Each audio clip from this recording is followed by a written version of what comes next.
What is the biggest myth that women believe about aging and their ovaries? Ovaries are just for babies, and that menopause is just about hot flashes. The ovary communicates with virtually every single cell in their body. Menopause and perimenopause is about a lot more than just hot flashes. There is this biological factor that is changing in their bodies, and by understanding the impact, they can navigate and help their bodies be healthier. There are conditions that mimic perimenopause earlier in life. So women who have polycystic ovary syndrome, and this is a big percentage of women, like 10% of women have PCOS. This is a condition that in many ways looks a lot like perimenopause. What do you think about GLP-1s and other things that might impact metabolic health? I'm super excited about the impact that GLP-1s are going to have. Just a few weeks ago, somebody told me that their 47-year-old friend accidentally got pregnant after she had started GLP-1s because her ovary just kicked back on again. When you can get the metabolism under control, a lot of women have relief from their PCOS symptoms. Do we know why certain people get PCOS or endometriosis and other people don't? My name is Dr. Piraye Yurttas Beim. I'm a PhD scientist and innovator. I have been researching women's health for over 25 years. So most people know that ovaries are important for babies, but what they don't realize is that the ovary is really what I call central command. So it communicates with virtually every single cell in their body. And I think a lot of women don't associate their ovary with anything other than babies. And when we think about perimenopause, which is when the ovary really starts to decline and function quickly, and when we think about menopause, which is when the ovary stops working altogether, people usually associate that with hot flashes. Hot flashes can be very debilitating, and I don't want to minimize that. But it turns out that menopause and perimenopause is about a lot more than just hot flashes. And it can be really empowering for women to understand that there is this biological factor that is changing in their bodies. And by understanding the impact that's having on their bodies, they can navigate and help their bodies be healthier, not just while they're going through that, but also later in life. You say that our ovaries are a command center for our entire bodies. What do you mean by that? The ovary, people know that the ovary makes estrogen, it makes progesterone. People are increasingly understanding as well that it makes testosterone, that testosterone isn't just a male hormone, but it's a gonadal hormone. Ovaries and testes are gonads. But what a lot of people don't realize is it also makes insulin growth factor. It also requires melatonin, which is the sleep hormone, to function. So the ovary sits at the center of signaling with molecules to virtually every cell. So it communicates with your bones, with your brain, with your muscles, with your immune system, with your hair follicles. That seems like bad design to have something that communicates with all of these different things in your body, and then it just stops working at a certain point when you have many years of life left. Why would that be the case? It's one of my favorite questions because we call it natural when menopause happens. But in reality, if we look back and we think about our evolution as a species, we evolved to live until about our 20s, maybe our 30s. And so we spent about half of our life growing and about half of our life fruiting. I think of it a little bit like a tree. It grows for a while, then it fruits for a while. And that was about our lifespan too, about 30 years. So we Is that true? I thought that there was like a thing where we thought our lifespan was short, but then we realized if we took like childhood death out of it, we actually lived longer than we thought in the old days. Am I wrong? I think it's not true. I think that this is something that people do often push back and say, no, people lived for a very long time. There certainly were outliers, but the reality is that we evolved in a world where most people died because of infectious disease or trauma, like from an accident or from childbirth.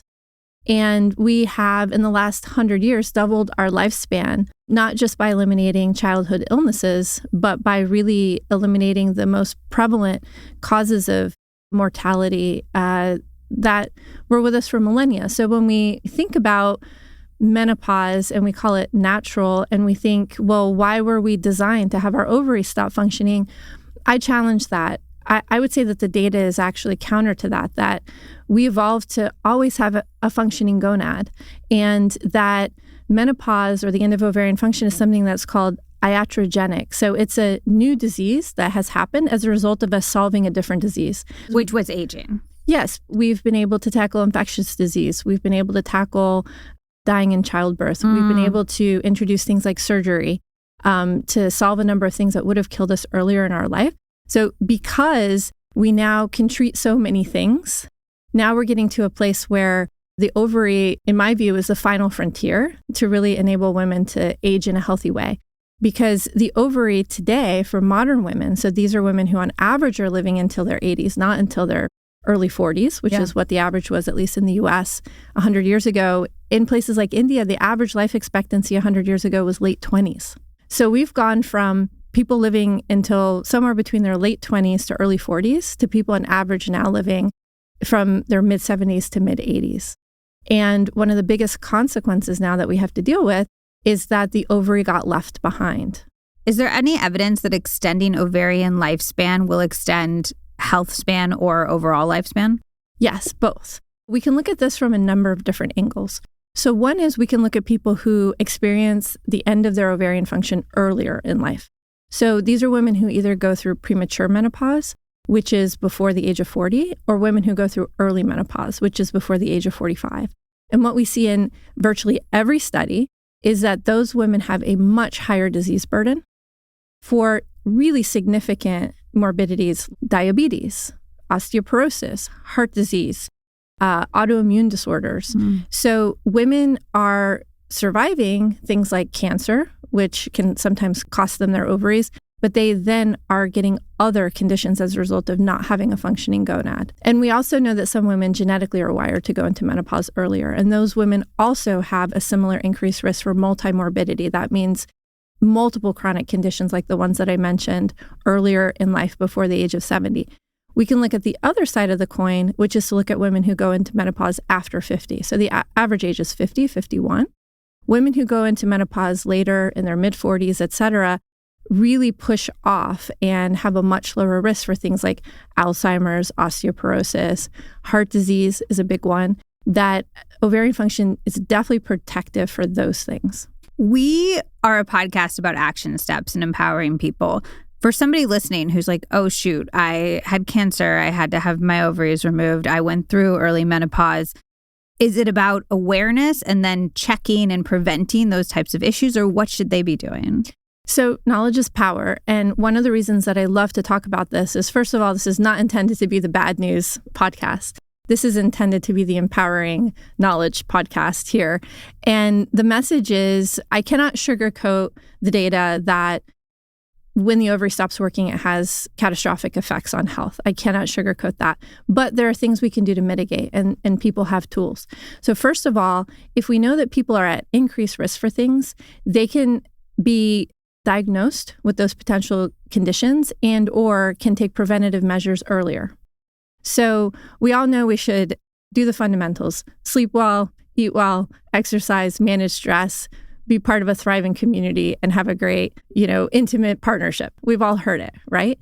But where do you put your eggs? Because you can't put all the eggs in the basket. It's just too much to try to do all of the lifestyle factors all the time. Is this like pun intended? Yeah, because exactly. It's our actual eggs. It's your actual eggs. I find it overwhelming. I know a lot of women find it overwhelming. They ask me, okay, what are the things I can do to mitigate the things that you're talking about?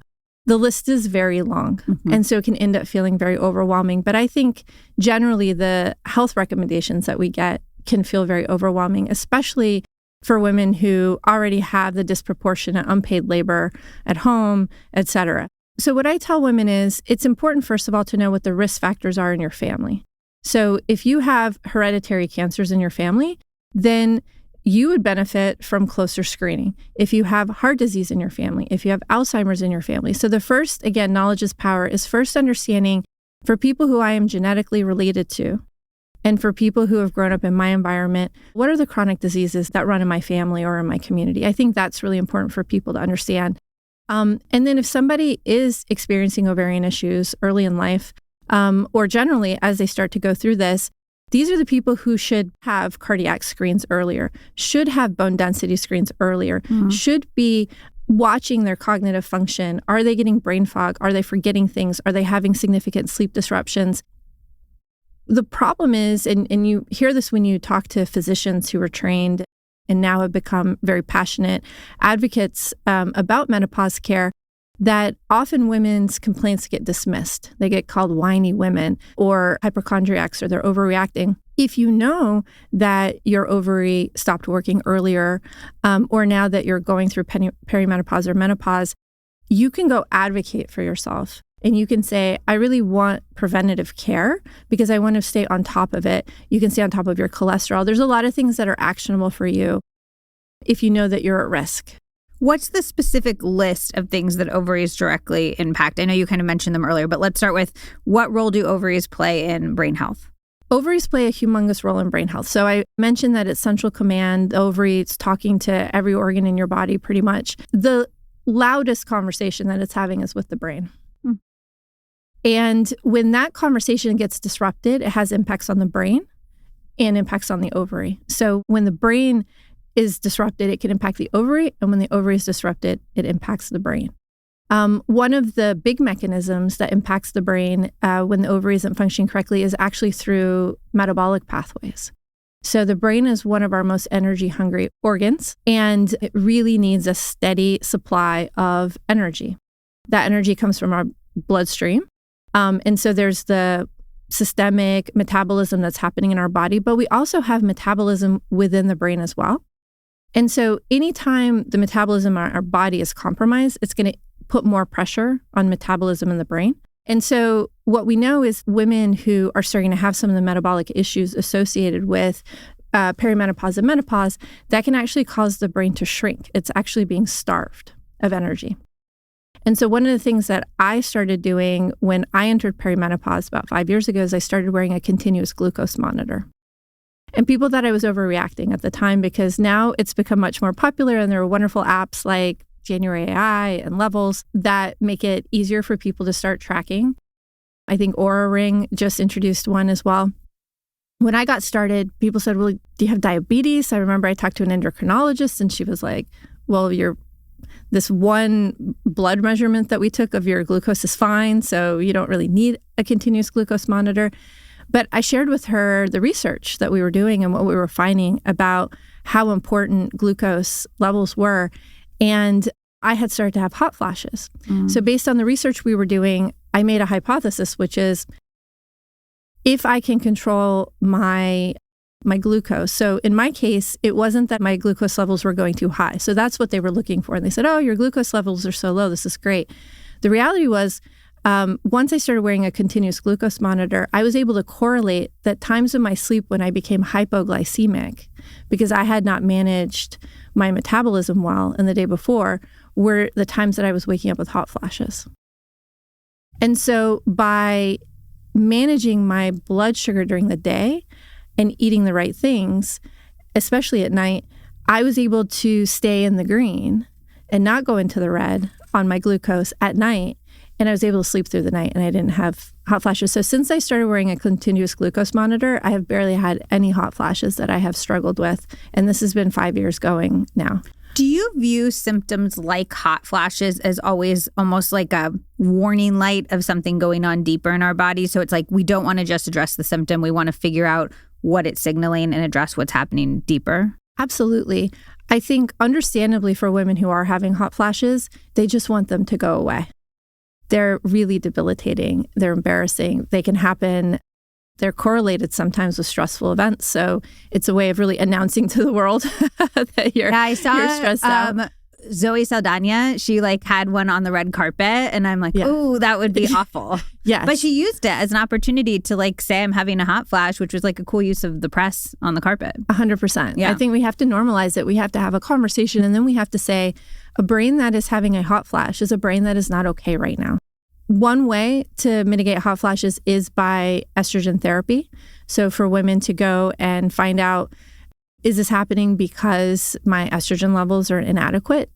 Estrogen is important for your brain's metabolism. So circling back to metabolism, you need estrogen in your brain for your brain to be able to make use of the glucose that comes into your brain. And so it's really hand in hand. It's about managing the metabolic state in your body, but your brain has to have access to estrogen to make use of the glucose that's coming in. And so for some women, they have inadequate estrogen. And so that is partly what is driving their hot flashes. There is a new class of medications that has come out that effectively goes after the thermostat and triggers the thermostat. So instead of adding estrogen back into the brain, it basically just goes and says, stop generating this hot flash. I worry about that because if your house is on fire and you turn off the fire alarm so you can go back to sleep, that's not necessarily great. Now, I'm not anti these drugs, but I really think for women who are given these drugs to mitigate the hot flashes, we have to give them other tools too. We can't just turn the fire alarm off. What do you think about GLP-1s and other things that might impact metabolic health and interrupting this whole ovary-brain metabolic health cycle? I'm super excited about the impact that GLP-1s are going to have on ovarian health. We know, I mentioned the metabolic piece is really important. And as we go through perimenopause, our metabolic health and our ovarian health become very, very critical to kind of co-regulate both. I want to take a step back and say, a lot of women think about ovarian health and ovarian function as they're going through perimenopause or because of menopause. But there are conditions that mimic perimenopause earlier in life. So women who have polycystic ovary syndrome, and this is a big percentage of women, like 10% of women have PCOS. Mm-hmm. Not all of them know that they have PCOS, but 10% of women have PCOS. This is a condition that in many ways looks a lot like perimenopause. You have too little of some hormones, you have too much of some hormones, you don't have a regular cycle, you often have a block where you are not producing eggs all the way to the finish line. You're anovulatory is what they call it. Sometimes you have a really heavy period. Sometimes you don't have a period at all for a period of time. So some women experience that during perimenopause. Some women have had that as their reality since their puberty began. We know in those women that managing their metabolism, so for example, women who have PCOS, who have the metabolic aspects of PCOS, often are prescribed metformin to manage it. What's interesting is when you can get the metabolism under control, a lot of women have relief from their PCOS symptoms. And what has been interesting to me is that the community has not said, well, here's a set of protocols that helps women who have these ovarian health issues early in life. Why don't we also repurpose these protocols later in life? The GLP-1s are driving that conversation because oftentimes people with metabolic issues also have obesity. And so women who are in their earlier years, often who also have PCOS, who have diabetes or prediabetes or obesity and are prescribed the GLP-1s, one of the first things that we noticed as a medical community was like, oh, they've started ovulating and having natural cycles again. These women who were told they would have to use IVF to get pregnant were getting pregnant on their own. But what's amazing to me is as older women who are perimenopausal, they're in their 40s and into their 50s, are starting to take these GLP-1s too. Just a few weeks ago, somebody told me that their 47-year-old friend accidentally got pregnant after she had started GLP-1s because her ovaries just kicked back on again. Wait, so I've heard so many stories of like GLP-1s are increasing pregnancy rates and we're not quite sure why. And you think it's because this metabolic ovarian function situation? Definitively. Wait, can you explain that just like a little bit more in depth? Yeah. So my research group has been focused on this for many years. And what we've been really focused on is trying to understand when we talk about ovarian function, what does that mean on a molecular level? What are the molecules that are really important for an ovary to function correctly? And when an ovary is in a state of PCOS versus not PCOS, what's different about that PCOS ovary? What's different about that PCOS body? What's different about the genetics of that individual who ended up with a body that is experiencing PCOS? And what was fascinating to us was that the molecules we were discovering were not unique. They were molecules that were disrupted in autoimmune disorders, cardiovascular disease, diabetes. So the GLP-1 pathway came up as very, very critical for ovarian function very early in our research. And later when the GLP-1s came out as drugs, it was not surprising to us that all of these ovarian benefits were coming to light because it made sense from the data. Is the data robust enough that you would say even if you don't necessarily want to experience weight loss, you should be like microdosing GLP-1s if you have PCOS or if you're entering perimenopause? So I don't want to go out as far on a limb to say that GLP-1 should be a fertility drug, but I want to go out as far as to say there's enough anecdotal evidence that we should be studying that because it could end up being an incredible we haven't had a real breakthrough in fertility medicine in decades. Since the invention of IVF, we have not had something that is truly a breakthrough. And I think with all of the glimmers we see with GLP-1s, I think we absolutely should be studying it in populations where ovarian health is really critical within the infertility population. And that's women who are trying to have babies when they're a little older and struggling, and women with PCOS. I absolutely think those studies have to be done. I've also seen anecdotally, like on Reddit and TikTok, women who are saying that they're taking GLP-1s and experiencing a lot of symptom relief with things like PCOS and endometriosis. And there's speculation, like, is it because of lowered inflammation levels? What do you think's happening there? It's all intertwined. Endometriosis is a great example. I'm the chair of the Endometriosis Foundation of America. I have endometriosis, so this is a topic that's very close to my heart. We have known for years that modifying diet, so taking metabolic interventions or dietary interventions, can really impact the course of endometriosis as well. So PCOS and endometriosis are two conditions that impact the ovary that are in part caused by a malfunctioning ovary, and metabolism is a big part of both of them. I'm mentioning metabolism in the context of inflammation because metabolic disturbances can also then lead to immune dysfunction and can lead to chronic inflammation. And the chronic inflammation can circle back and impact metabolism. These are not siloed processes in the body. They're all in communication with each other. So it's really about trying to get the body back into balance in using the tools that you have. The tools that you have are, again, to recap, sleep, stress management. Let's talk about stress for a second. Cortisol is another one of these molecules. So your stress response is intertwined with your inflammatory response, is intertwined with your metabolic function. So let's talk about sleep for a second, melatonin signaling. So when you think of sleep, you think of the restorative aspects of sleep. Sleeping is an endocrine event. When you sleep, when you are in the darkness, you make a hormone called melatonin. Melatonin has anti-inflammatory action, and it goes to the ovary. If you want to get a rodent to stop ovulating, all you have to do is stick it in the dark for 2 weeks. Because it disrupts their circadian rhythm so much? Yes, you either put it in all light or all dark. But if you disrupt the circadian rhythm of a mouse or a rat for 2 weeks, the ovary completely shuts down. It becomes insulin resistant. The ovaries become cystic. It starts to gain weight. It starts to have perimenopausal symptoms or PCOS symptoms, however you want to frame it. But basically, we don't think about when we say, oh, you need to get better sleep. You need melatonin. You cannot produce gonadal hormones without melatonin. And so when you don't get enough sleep, you're not sending enough endocrine signal from the brain to the ovary for it to then make the signals it needs to make to send those signals back out to the brain, to the immune system, to the metabolic system. That's when you start to get inflammation that doesn't resolve. That's when you start to get mental health changes, brain fog, hot flashes. It's all interconnected. Do we know why certain people get PCOS or endometriosis and other people don't? We have the beginning of understanding why. A lot more research needs to go into this, but we know that there's definitely a genetic component and an environmental component. And so what we say is genetics is, it is destiny sometimes, but rarely. So I'll try to plot it for you. On this axis here, let's say, is the prevalence of a genetic factor in a population. Okay, so this over here means it's very rare, and this over here means it's very prevalent.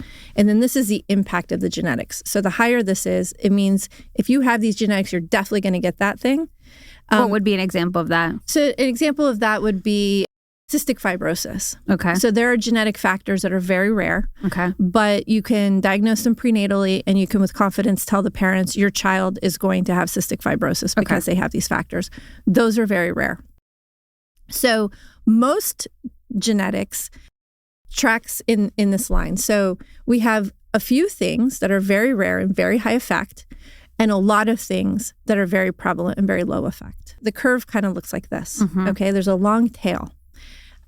Some people have quite high effect PCOS risk factors and endometriosis risk factors. Not quite as high as cystic fibrosis. We can't tell anyone based on their genetics you will definitely get endometriosis, but we can tell some people you have a 3 or 4 times higher risk of getting endometriosis or PCOS than the average person. That's a pretty colossal risk, actually. And that would be like from a DNA test that I could take on the open market? There's like genes that are correlated with this? Or is it like looking at your mom or your grandma? So I founded a company called Cellmatics.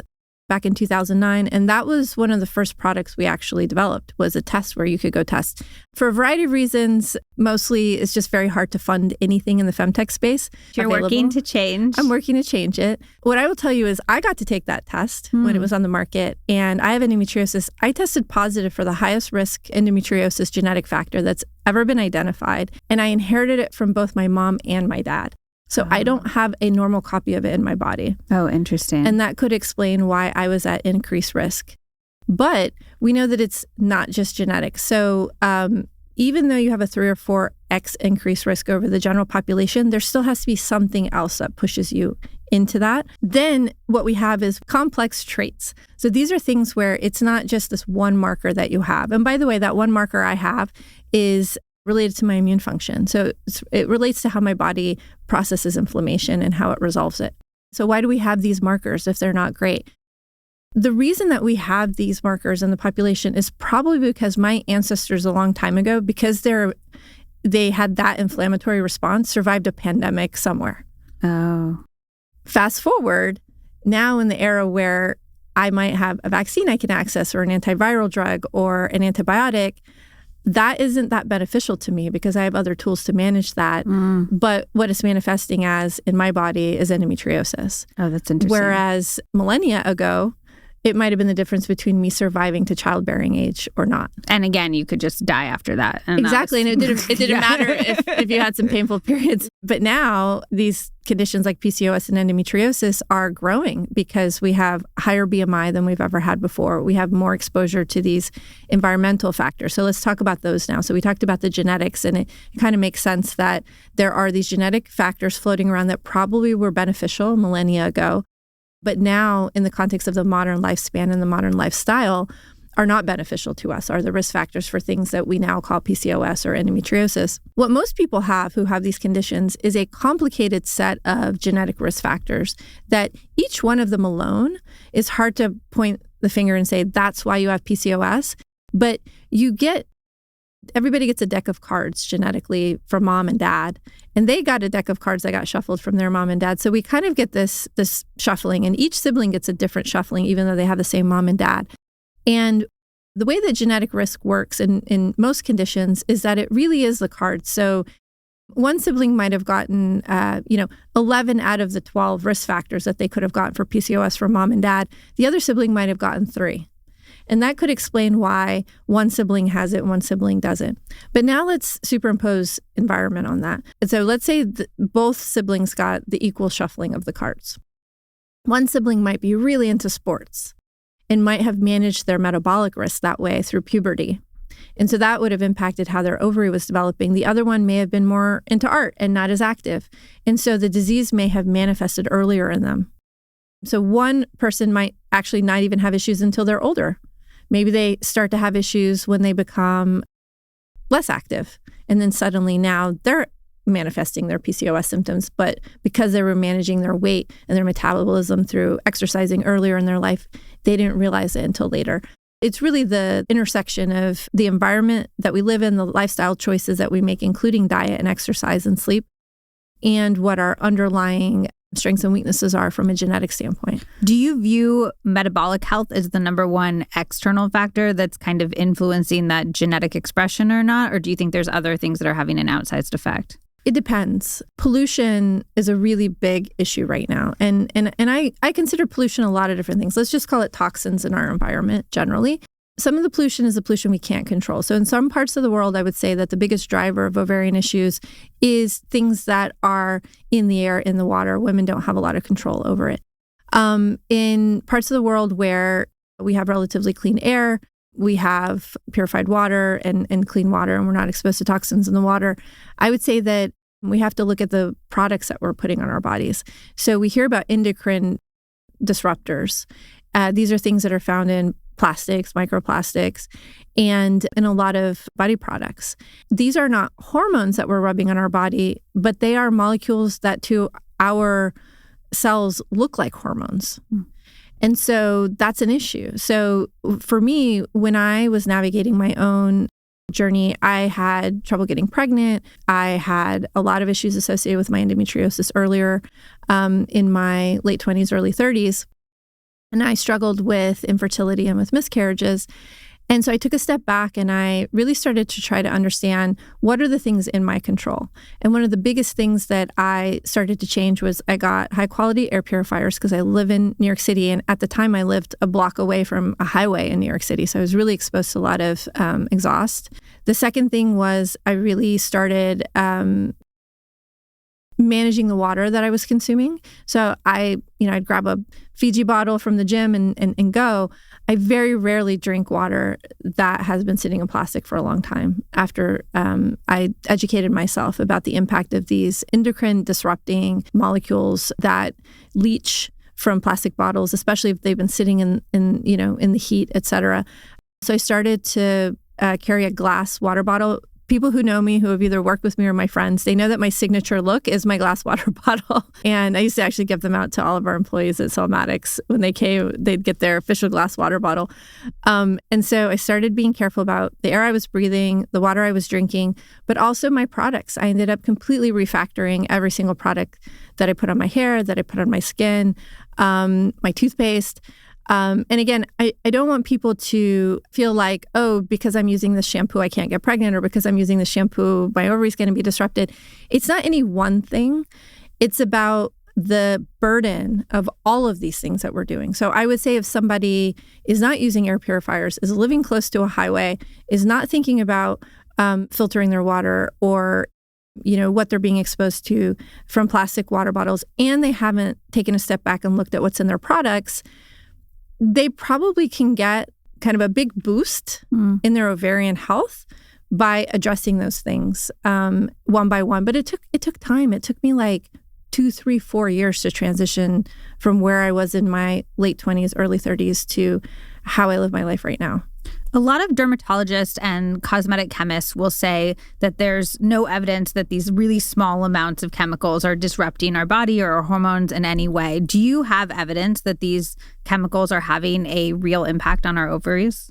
So what I would say is that there's definitely evidence that microplastics, for the first time, the study just came out. I put it on my Instagram for anybody who wants to go see it. But for the first time, people have actually done a study and looked at follicular fluid within the ovary. So the ovary has follicles that the egg grows in, and those follicles are the active component of the ovary that do all of the signaling that I'm talking about. It's like a hair follicle, like your hair grows out of the follicle. Those follicles are filled with fluid. And so a study took a look at follicular fluid and found these microplastic components in the follicular fluid. And people are now correlating the presence of that with different issues. And so what I would say is that anybody who's claiming put whatever you want all over your body and in your body and it's not going to impact your ovary absolutely does not have the data to claim that. So as we mentioned with genetics, some people have a lot of genetic risks, some people have less. So similarly, for an environmental factor like that, it may impact someone in a very big way. It may impact somebody else in a very small way. But when they do the study, they don't have that level of personalization. So what they're looking at is on the aggregate, what is the risk? But to an individual, the risk may be colossal. And so I think that we can't just make a blanket statement that this has no impact on the ovary. Is there anything else that you think we're getting wrong when we're trying to treat PCOS and endometriosis? So I think the number one thing we're getting wrong is that we're not even catching it for 10 years. So the average delayed diagnosis for PCOS and for endometriosis is 10 years. And these are women who end up going through the diagnostic odyssey and they end up at every other specialist. So they end up at an endocrinologist, obesity specialist. Typically, they end up at a mental health specialist, infertility specialist. They're talking to their OBGYNs. And nobody's putting 2 and 2 together that what they actually have is PCOS and what they have is endometriosis. This is in part because we don't have good tests for it. Are they all symptom diagnosed? The PCOS is symptom diagnosed and also diagnosed. It's a checklist. You have to have a certain number of things checked. Okay. And many of those are symptom based. But ultimately, they will look at things in your blood and they will typically do an ultrasound of your ovaries. But it's not like just go in, get a test, a single test, like, oh, you have PCOS. And endometriosis, don't they actually have to like do surgery and see if there's... Yeah, so the only gold standard for endometriosis, believe it or not, is surgery to diagnose it. To see if the lining is essentially growing outside of your uterus, right? Endometrial-like cells are growing outside of your uterus. Crazy. It's really advanced. They're starting getting better at diagnosing it with MRI, but that's for very, very advanced disease. So I think the biggest thing we're getting wrong is we are not talking enough about the symptoms and empowering women to go in and really advocate and say, I'm having a level of pain with my period that causes me to lay on the floor and throw up. And I couldn't go to volleyball practice because of it. Yeah. Please don't dismiss my pain. And yet I still had to go to work because I wasn't allowed time off for that kind of thing. Exactly. Similarly with PCOS, the stories are often similar. A woman, she remembers being a girl and felt great and healthy when she was a girl. And then everything changed around puberty, where suddenly she gained weight. She started getting acne. She had significant mood changes. Hair started to grow in places that she didn't want to grow. And she just starts thinking, that's my body. She doesn't start thinking, oh, I have a condition called PCOS. Mm. And so this is where I think if we, just like we're doing with menopause and perimenopause, which I think is great, is we're saying, oh, those joint pains that you're having might be perimenopause. The brain fog you're having might be perimenopause. You can't enjoy a glass of wine with dinner anymore. It might be perimenopause. I think we have to remember that while every woman who lives long enough is going to start to have those issues in midlife, 10% of women with PCOS have always been dealing with those issues, but they aren't realizing that it's PCOS. So I think that's one of the biggest things, is that we don't tackle it early enough because we don't talk about it, and there's not enough awareness, even among physicians, of what they're dealing with. The other thing that I think we get wrong is that we don't understand, and we are not giving access to people on the things that they can do. So one of the biggest things I ask, so people come to me, given my experience with endometriosis, my work with the foundation, and my work as a researcher, and they say, oh, my neighbor's daughter, my daughter, really struggling with extreme period pain. Could it be endometriosis? Is there anything we can do about it? One of the first things I ask is, do they eat a lot of candy? And I'm not trying to cast blame, and I'm not saying that eating candy gives you endometriosis, but having a high degree of processed sugars in your body does not set you up for success if you have a pro-inflammatory body genetically. So these are the things that I ask, where I say, like, look, you may have to have a conversation with them and say, look, you're going through puberty now, and that extra candy bar that you ate after school today, right around the time you were set to get your period, when your body's about to ratchet into this hyperinflammatory state, isn't helping you. Right? And so these are things where it's a really fine line, where we don't want to stigmatize and we don't want to shame people based on their dietary choices, but we also want to empower them to make healthier choices. And it's not all the time. It's not, if you're a teenager who has painful periods, you can't ever have candy bars. That's not what I'm saying. But by tracking your periods and understanding when you are in your late luteal phase and you're getting ready for that menstruation program to kick in, and you know your body's going to get ratcheted into this kind of inflammatory state, that's when you want to protect your sleep, say no to that extra glass of wine, say no to processed sugars in your diet, manage stress. You don't have to do it all the time, but if you are able to do it for that couple of days leading up to your period, it can potentially have a huge impact for you. And we don't talk about that enough.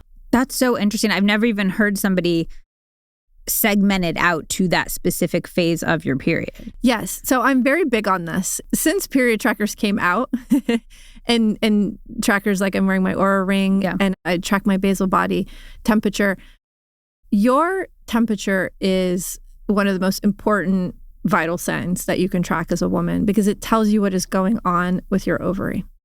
And there should be, if your ovary is functioning correctly, there should be spikes and troughs, and spikes and troughs, and those should be regular. If that's not the pattern you're getting, something isn't right. And the other thing that you get out of tracking your temperature is you know exactly where you are. And there are a number of people who have started to work on this. I know there are apps that are trying to help women optimize their training schedule around where they are in their cycle, et cetera. So I would say that to really optimize your health as a woman, it's really important to understand while your ovary is functioning, so before menopause, really where are you in your follicle development? So what happens is that day over day, these pre-follicles get pulled out of your ovarian reserve. So you're born with all of the follicles you can ever have, and they sit quietly waiting for their turn. And day over day, a certain number of them gets activated, like go, grow, turn into a follicle. And so at different stages of follicle growth and development, they have a different role. Eventually, a lead follicle emerges. The other follicles who are kind of competing to be the lead follicle are told to die. So they undergo programmed cell death in a process called atresia. And then something called the lead follicle emerges. And that is the follicle that will give rise to the egg that gets ovulated and then to the post-ovulatory structure that produces progesterone and other factors that are important. So that follicle, even after the egg is gone, is still really important for our hormonal and metabolic and other function. So by seeing where you are in your temperature, you can get a sense of, by the shape of that curve, are you getting enough estrogen exposure? Is your follicle developing correctly? Where do you need to be supporting your body? Because the way you eat, exercise, and manage your lifestyle while your lead follicle is growing and developing is different than what your body needs on the way down to start to get ready for your period, and then also during your period. Wait, so as your temperature is rising, you should behave in a certain way, and then when your temperature spikes, you should behave in a certain way, and then when your temperature declines, you're kind of behaving in a certain way? Yeah, so it's complicated, but I'll try to simplify it, which is that if your body temperature is going up, you need to do all the things that feed your ovary correctly. So your ovary needs oxygen, it needs energy, it needs to be protected from toxins and protected from stress. So when you are on your way up, your ovary is in like overdrive trying to make that follicle. And this is your one shot at your follicle for that cycle. And if we're not tracking temperature, like roughly this is after you're done with your period? If you have regular cycles, this is the starting day 3 of your period. Okay. When the follicle starts to grow. Okay. Through about day 14 post your period. Okay.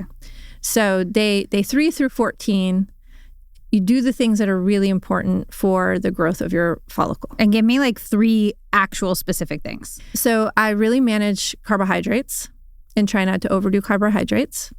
I try to sleep well, and I try to get exercise. And I'm going to give you a 4th, which is heat. I was trying to think leading up to our conversation, what are some easy things that women can incorporate? Because this can feel overwhelming.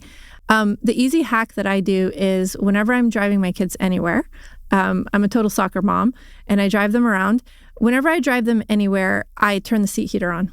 Oh, I do that, period. Yeah. My husband makes fun of me because it can be like 95 degrees outside. But I'm like, it's for my muscles. It's really relaxing. Well, it's for your ovaries too. It's for my ovaries. Okay, why? Yeah. Heat means blood flow. And so what you want to do is you want to increase circulation. Increasing circulation to your ovaries through exercise and through, you don't want to overheat yourself, but some heat exposure in a sauna, a warm bath, a heating pad, the seat heater in your car. Again, everything could be taken to an extreme, but in moderation, can help stimulate blood flow.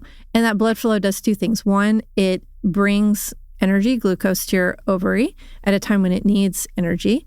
And it's very metabolically active. And it also takes toxins away. So we talk about these microplastics and things that are accumulating in that follicular fluid. You want to really increase the circulation in your ovaries. So we think about increasing circulation into our brain, pushing blood into our brain, into our hearts, into our muscles. Just think about your ovary too. It also needs a lot. And so it needs a lot during that period of time. I thought, though, you said that we kind of want to be intense right before our period so that we don't have these symptoms. But you're also saying we want to do all this healthy stuff like when we're leading up to ovulation. So when do we get to like chill out and have fun? Yeah. Yeah.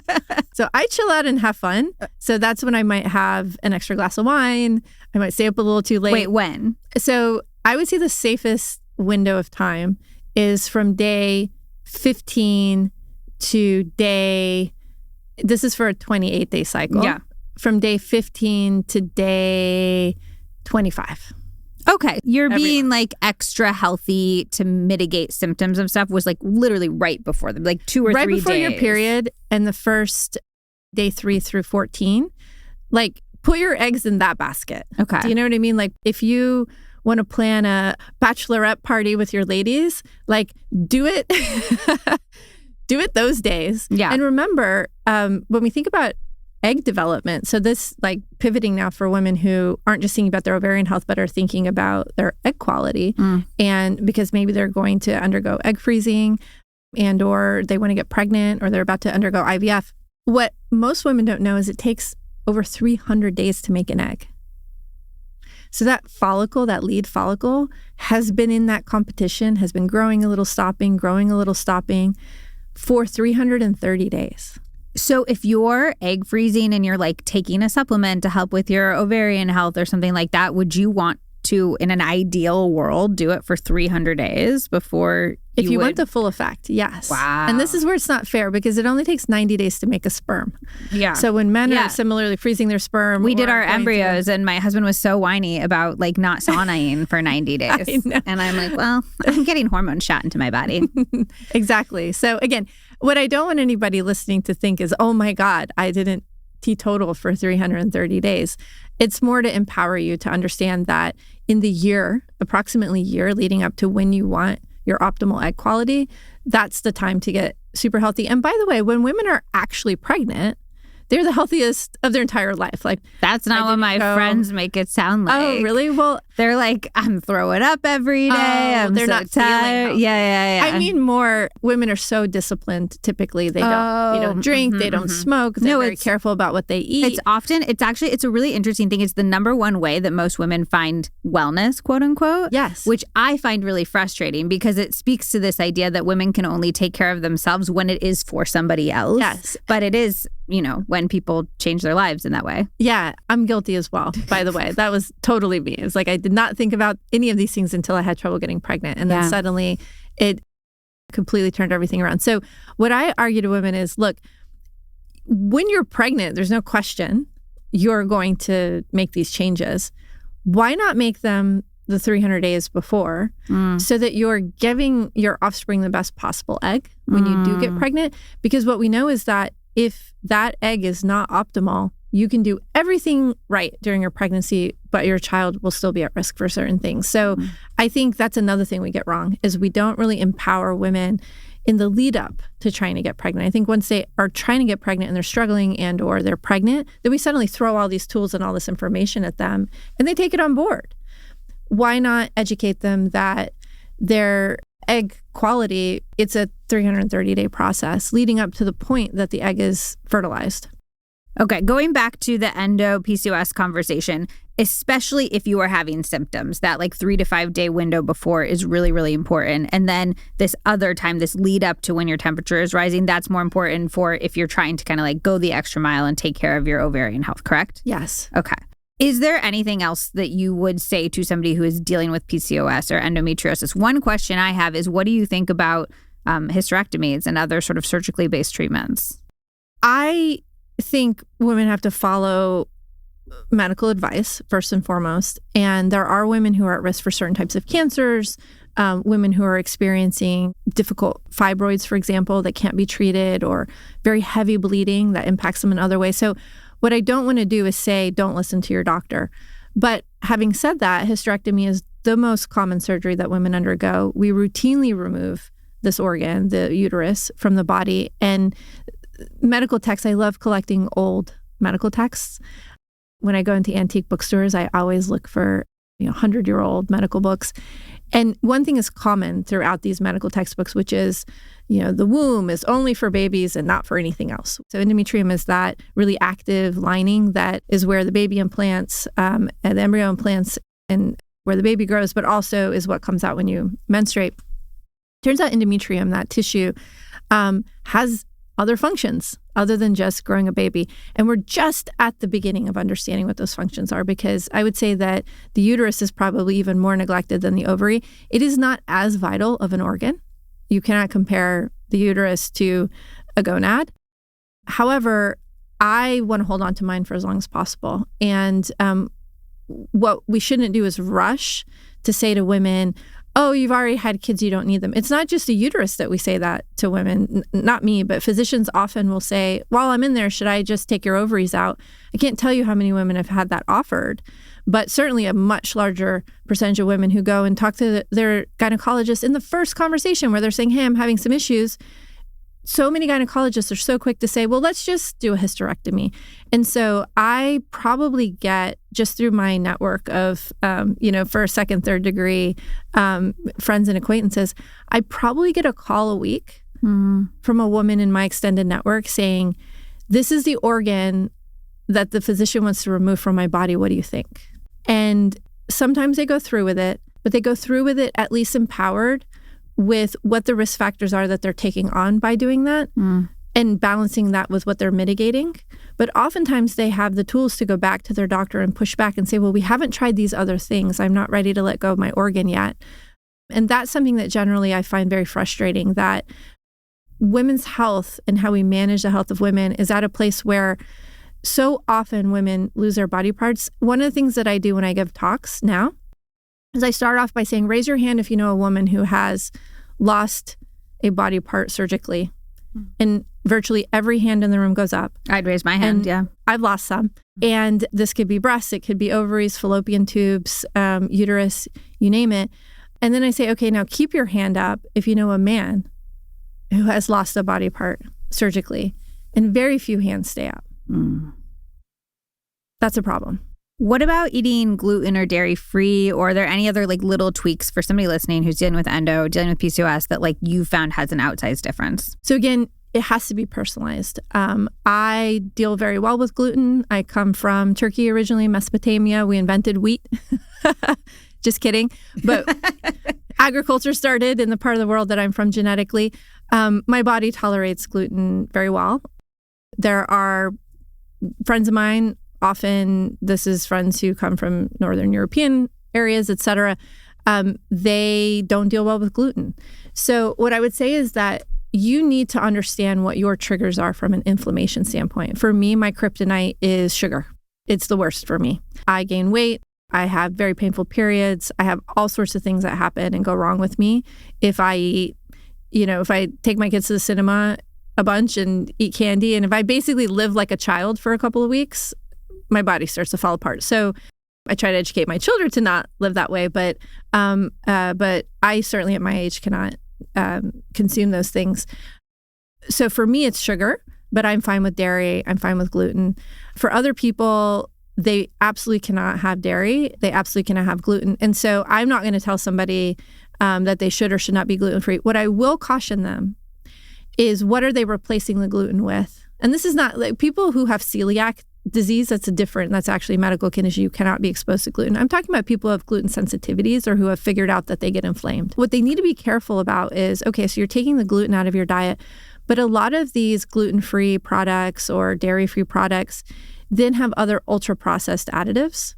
So you compare a homemade loaf of bread that came from whole wheat, where there was very little processing, to a gluten-free product that might be ultra-processed. And you might be trading the anti-inflammatory aspects of managing gluten with suddenly all these pro-inflammatory molecules you're putting in your body because you're eating ultra-processed food. So I think you just have to be careful when you're navigating those food sensitivities. Does taking the birth control pill or being on an IUD, doing something that prevents ovulation, does that extend our ovarian health? Unfortunately, it doesn't. Why not? What's happening there? Folliculogenesis. Let's talk about that process again. So 330-day process. The final step of it is what is blocked by birth control in the IUD. So birth control in the IUD, in fact, every medication that we have that exists on Earth today can only impact the last 30 days of folliculogenesis. We don't have any medication that can accelerate or slow down the earlier or fix or impact kind of early folliculogenesis, with the exception of the emerging modalities with GLP-1s and metformin, things like that for people who have PCOS. But what that means is, just because you're stopping the process here doesn't mean that recruitment of early follicles, which is how you deplete your ovarian reserve, stops. So you're just preventing the lead follicle from emerging and ovulating. You are not stopping the decline in ovarian aging. What about pregnancy? Does pregnancy put a pause on it? Yeah. No, it's the same. You get an ovulatory block. That's annoying. But it doesn't put a pause on it. The only things you can do to extend your ovarian age is to fully manifest your full ovarian potential. That's it. So that means not taking away from your ovarian age. What takes away from your ovarian age? Smoking, exposure to pollutants, environmental toxins, like we were talking about, microplastics, things like that, having chronic inflammation. One of the things that happens to ovaries as they get older, or ovaries that have PCOS, is fibrosis. Mm-hmm. So fibrosis is like scar tissue. So when we talk about follicular development, you actually have these cells that have to expand and grow, and then you have this tiny little organ, which is the size of an almond, and it has to grow this like pretty big kind of extension on it. So if your organ is getting fibrotic, if it's starting to develop scar-like tissue and it's not as flexible anymore, it's harder for those follicles to break out. And as the ovary stiffens, either because you have a condition like PCOS early in life, or as your ovary starts to harden as you get older, it just disrupts the whole thing. And so anything that promotes inflammation promotes fibrosis and accelerates that aspect of the aging as well. What about things like IVF or freezing eggs or embryos, or things where you're hyperstimulating your ovaries? Is that going to have an impact on ovarian health? No. So good news, bad news, those drugs also only impact the last 30 days. Okay. So we really, whatever we're doing, whether we think we're getting more eggs, we're not. What we're doing with those fertility drugs is we're just saying, you can all grow. So what I was saying is that the ovary sends a signal to the other follicles saying, we have a lead follicle, we're good, we're handled for this month, all of you follicles die now. Mm-hmm. Those fertility drugs bypass that and say, no, 12 of you can live, it's fine.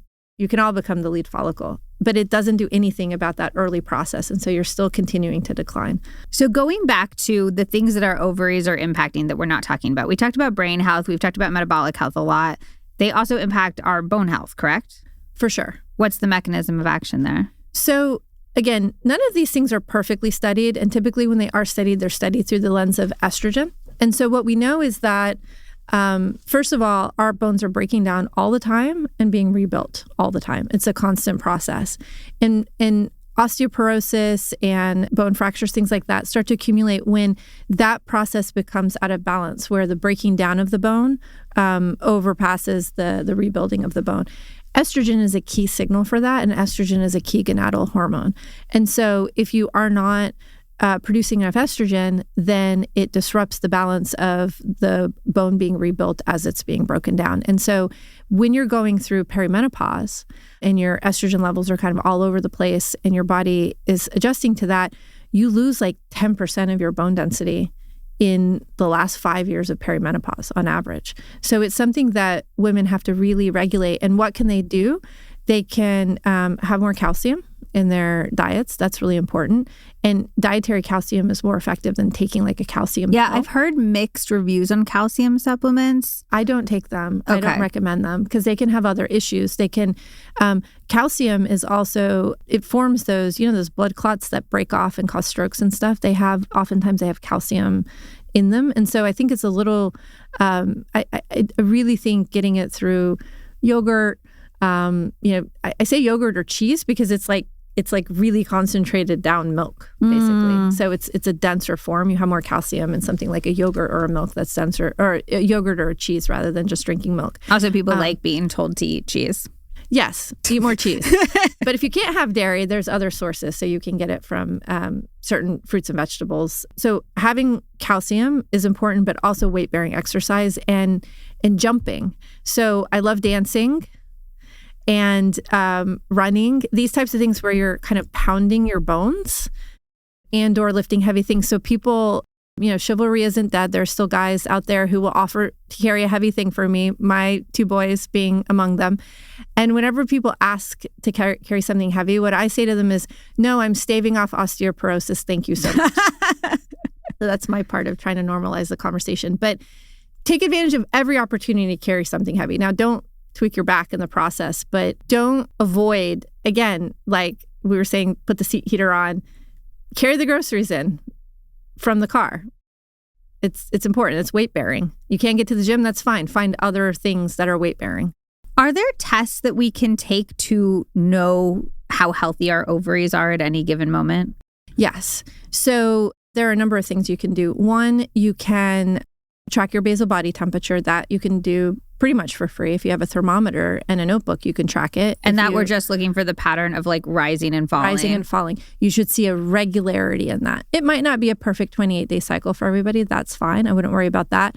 But what you want to worry about is when you don't see a regular pattern of rising and falling. So that's one measure of ovarian health. The other is you can look at your anti-Mullerian hormone levels.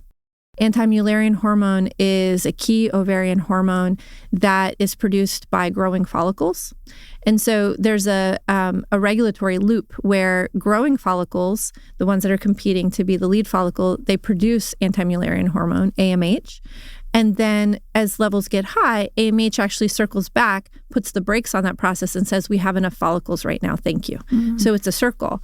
When your follicular reserve, those cells that you're born with, when that starts to get lower, your AMH levels get lower too, because you have fewer follicles that are developing and you don't have to put the brakes on as hard to keep it under control. And so tracking your AMH levels is actually really important. You have to be a little careful in your 20s. When your ovary is very active, your AMH can kind of go up and down. So it's more about tracking it over a couple of years and getting a baseline. But if you have very high AMH or you have very low AMH, that could be an issue. If you have very high AMH, that could be a sign that you have PCOS. And that would be something that would accelerate the conversation with the physician. If you have very low AMH, that could be a sign that you're at risk for early menopause. And what does low and high mean? Do you agree with like the cutoffs? Yeah, the cutoffs. Yeah. Generally, if you are below a 1 for AMH or above a 6, you probably need to have a conversation with a physician. Okay. Those are like the main tests. Are there any other tests that we would? You can look with ultrasound, but you typically have to go to a fertility specialist, and then they can count how many of those growing follicles can be visualized, because once they get big enough, you can actually see them. And so an ideal ovary has between 2 and 12 of those. If you have much more than that, you may have PCOS. If you have lower than that, then you may be at risk for early menopause. Are there other more out there things that you're doing on your own perimenopause journey based on the research that you've conducted? Yes. I'm not ready to talk about them yet, but I will tell you that I was really struggling with some aspects of perimenopause. I did not ovulate for 4 months, and my son sadly had a ruptured appendix, and I was in the hospital with him for 2 weeks. And I was sitting there just looking at the fact that my ovary had flatlined, and I thought, my Instagram handle is Boss Ovary, and I thought, I literally am like Boss Ovary. I've been researching this stuff for my whole career. Am I just going to go down without a fight? And so I have implemented a protocol, and I've been having normal 28-day cycles since I implemented that protocol. I'm not ready to talk about it yet. Can you give us, you got to give us something. Like, you don't have to give us the whole thing, but you got to give us something. It is back to the piece about the metabolic control. So I did something more extreme than just a diet to implement some metabolic changes, and it has reactivated my ovary for now. The reason that I don't want to talk about it is really cutting edge. I was at a medical conference in my field saying, what inspired me to try to work on this is that I have been researching ways to extend ovarian function throughout the lifespan pharmacologically, so creating drugs that would keep the ovary from dying during our modern lifespan. But people would ask, well, are those going to benefit you? Are they going to benefit people my age? And I would say, if you're under 33, it'll probably benefit you, thinking about how long it takes to bring a drug to market. If you're over 33, you're going to go into menopause. There's other companies that are working on stem cell treatments, which might be a hope for those of us who are older. But I pretty much just said, I'm doing this for my daughter. But then I was staring down the barrel of an ovary that wasn't working anymore. And I was sitting in this hospital room, and there's a crash cart. And these crash carts are like when the heart stops working, and you push a button and they run in with paddles and things like that. And I thought, is there anything we can do for a perimenopausal ovary that has just stopped for a minute? Can we kind of put the equivalent of the paddles on it? And so I went to this medical conference around that time when I started to implement this protocol, and I started to ask people, like, these are the top experts in the field, what would you do to jumpstart a perimenopausal ovary that was just on the doorstep of menopause? And they were like, they didn't know how to answer the question. Yeah. So I finally, with one expert, I said, if I locked you in this, it was Paris, and there were no air conditioners in any of the restaurants in Paris, and it was like so hot. It was like a sweat lodge in this restaurant. And I said, if I locked you in this restaurant with this temperature and did not let you leave until you told me how you would jumpstart the ovary, what would you do? And he said, well, I would try to figure out a way to just really push a lot of blood into the ovary. And we think about things like PRP, Injections have been helping some women get pregnant who weren't able to produce follicles prior to that. So it's early days in trying to understand. But what was fascinating to me, the reason I'm telling you this is that no one is working on this. And so for me, I have my N of 1 in my own body. And I do, if this does continue and I'm able to maintain healthy cycles, then it is something that I do want to have a study, and let's do this at scale and make sure that And you'll come back and tell us. And I will come back and we'll do round 2, I promise. Okay, so you can't recommend your secret protocol, but knowing what you know with all of the research that you've done, what do you think we're missing in terms of how we are approaching perimenopause? I think what I have had to learn the hard way is that we cannot eat in perimenopause and beyond the way we ate up until perimenopause.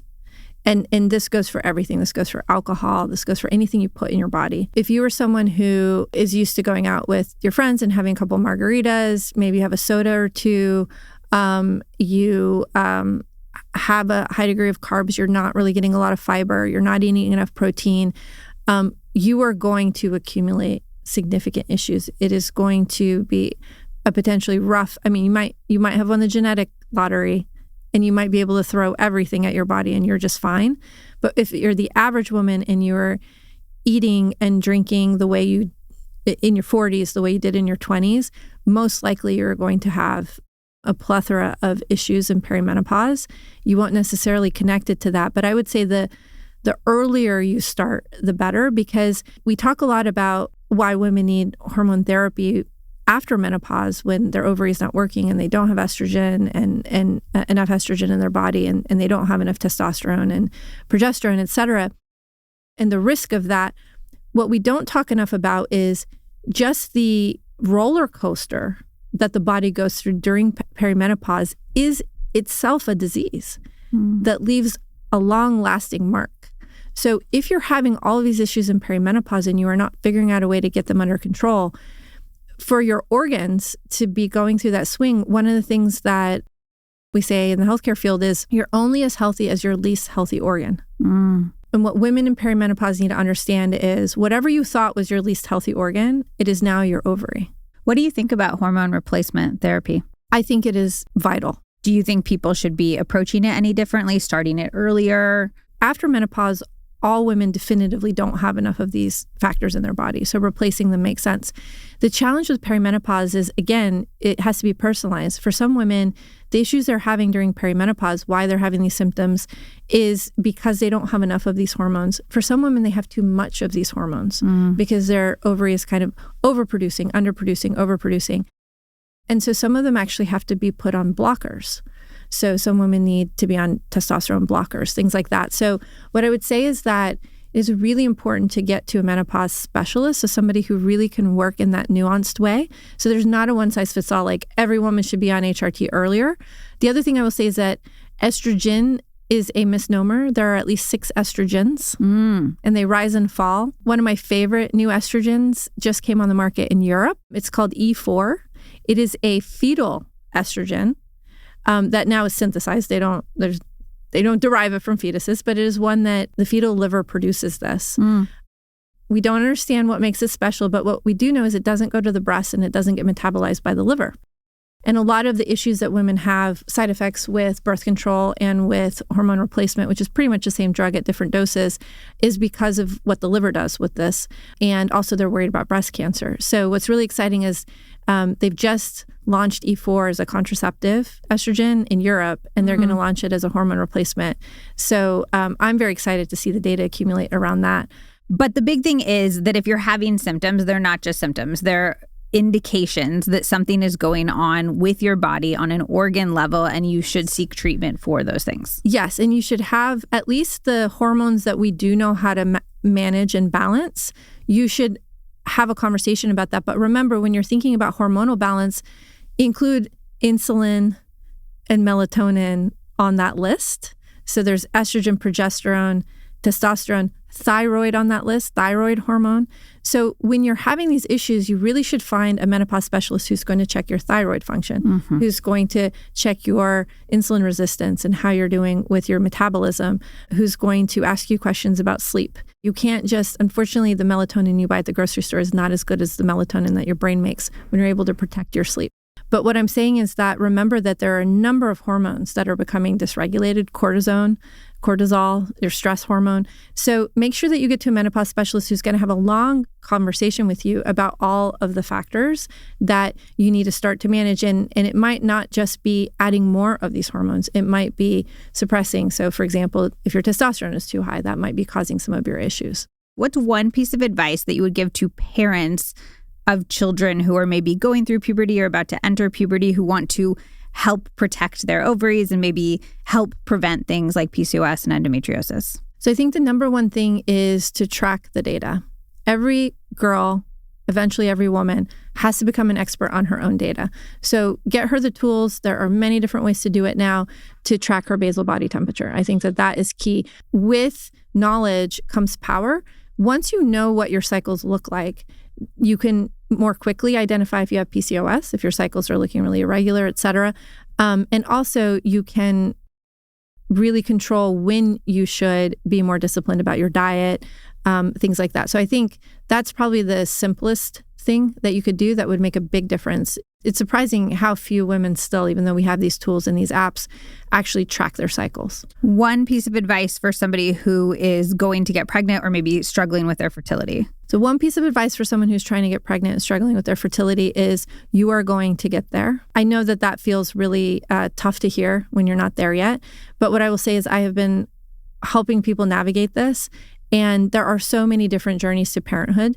And I say that because I often think that people start to run out of their emotional credit card before they run out of their financial credit card. And I think it's really important for people to have faith that I'm going to get there. My journey is going to be unique.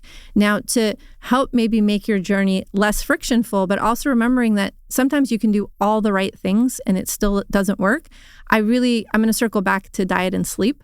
I think the biggest thing you can do to give yourself the best shot at having the least bumpy fertility journey is really to eat better than you've ever eaten in your life, sleep better than you've ever slept in your life. What about pregnant women?